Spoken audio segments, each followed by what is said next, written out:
guys, welcome back to our channel SB Creation. আমি গৈ আছো এতিয়া নামঘৰলে বেটা ইমান হাই কৰি নাথাকে উমা এটা দিয়া তো বলক আপোনালোককো দেখুৱাই থাকিম এতিয়া ওলাইছো আৰু বেটা এই এন্ডেম হাই দি নাথাকে কিবা এটা কৈ দিয়া নমু যোৱা নে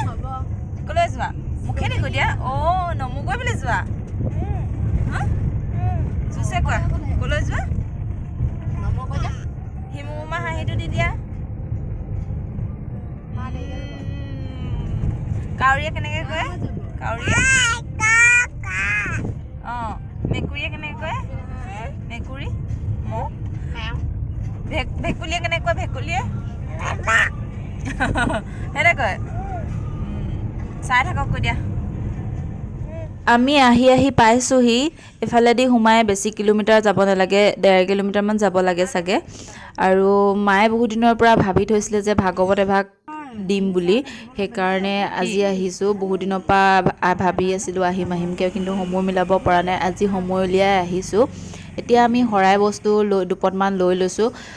বাকী আমি যোৰহাট টাউনতে কিনি আনিছোঁৱে এইখন গেট হয় এই গেটেদি সোমাই আৰু 1.5 কিলোমিটাৰমান যাব লাগে মইনাপৰীয়া নামঘৰ যোৰহাটৰ লাদৈগড়ত অৱস্থিত আৰু আপোনালোকে ইয়াত আহিলে ইয়াতে বজাৰ কৰি ল'ব তাত ইমান ফল মূল এইবিলাক পোৱা নাযায় আৰু 1.5 কিলোমিটাৰ বা 1 কিলোমিটাৰমান আহি ৰাইট চাইডে ঘূৰিব লাগে সেইফালেও এখন তোৰণ লিখাই আছে তাত ধুনীয়াকৈ কি কৰিবা আজি নমো নমো কেনেকৈ কয়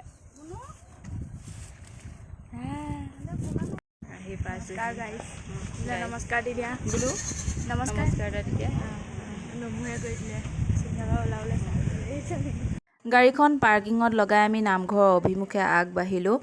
আৰু এই নামঘৰ ভাগৰ বহুত মহত্ব আছে বহুত দূৰ দূৰণিৰ পৰা মানুহ ইয়ালৈ আহে ইয়াতে এনেকৈ ধুনীয়াকৈ হাত ভৰি ধুবলৈ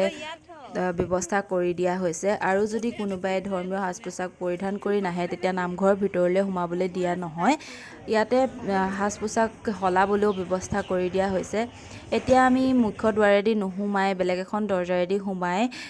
নামঘৰৰ ভিতৰত প্ৰৱেশ ভাবিলোঁ আমি অনা ভাগৱত ভাগ আৰু লগতে শৰাই দ্ৰব্যখিনি জমা দি লওঁ এইখিনি জেগাতে আপোনালোকে যদি কিবা বস্তু নামঘৰত দিব খোজে তেতিয়াহ'লে ইয়াতে দিব পাৰিব আৰু ভিতৰলৈ গৈ য'ত শৰাই দ্ৰব্য গ্ৰহণ কৰা হয় তাতে আমি গ'লোঁ তাতে আমি গৈ শৰাই দ্ৰব্যখিনি তাতে চঞ্জাই দিলোঁ আৰু তাতে এটা বক্স আছে তাতে আপোনালোকে শৰাই মানুহখিনি দিব পাৰে এতিয়া আমি নামঘৰৰ মুখে মুখে থকা দোকানখনৰ পৰাই অলপ ধূপ চাকি আৰু যিখিনি বন্তিৰ কাৰণে যাৱতীয় বস্তু সেইখিনি কিনি ল'লোঁ তাৰপিছত এইখন হৈছে মুখ্য দুৱাৰখন নামঘৰৰ আৰু আজি বহুত মানুহ হৈছে যিহেতু আজি দেওবাৰ এই নামঘৰ ভাগ দুদিনেই খোলা থাকে দেওবাৰ আৰু বৃহস্পতিবাৰে কোনোবা যদি আহিব বিচাৰে তেতিয়া এই দুটা দিনত আহিলেহে খোলা পাব আৰু নহ'লে ভাদ মাহত প্ৰত্যেক দিনাই খোলা থাকে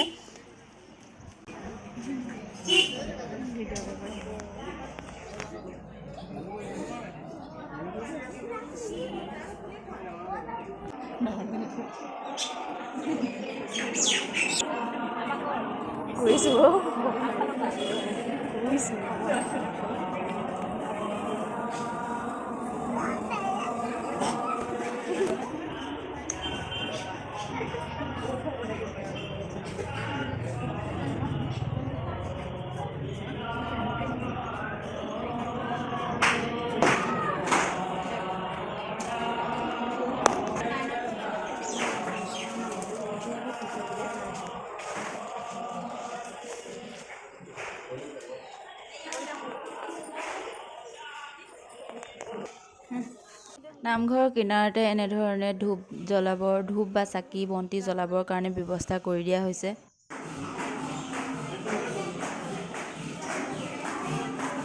অলপ সময় নামঘৰৰ ভিতৰত বহি নাম শুনাৰ পিছত আমি আহিছোঁ এতিয়া চাহ খাবৰ কাৰণে চাহৰ ব্যৱস্থাও ইয়াতে কৰা হয়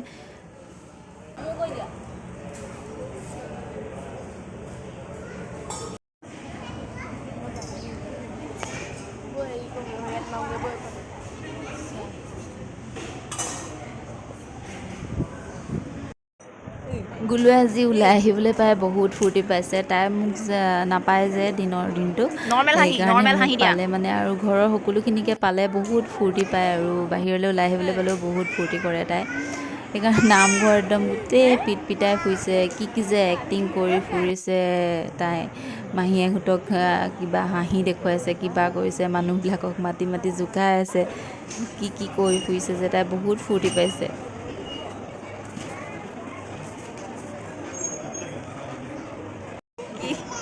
পৰিলে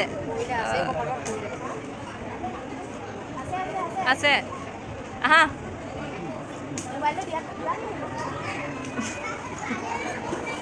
আহা বেটা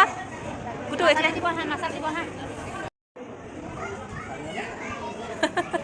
কি কৰি দিলা পৰিব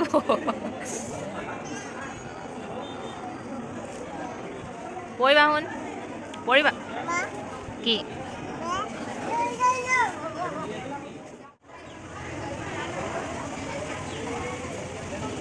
প্ৰসাদ খালোঁ, পায়স খালোঁ, এতিয়া আহি আছোঁ প্ৰসাদৰ টোপোলা লৈ।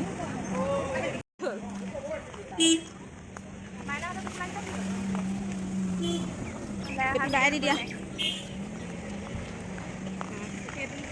ভাল লাগিলে আহি। আপোনালোকেও চাগে ভিডিঅ'টো চাই ভাল পাব। কুটু তুমি কেনেকুৱা পালা, অনুভৱ কেনেকুৱা কৈ দিয়া। ভালনে বেটা? ভাল। ৱাও কৈ দিয়া আকৌ, ৱাওটো দেখুৱাই দিয়া। অঁ সেইটো অ'কে কি কৈছ কি খাইছো এইটো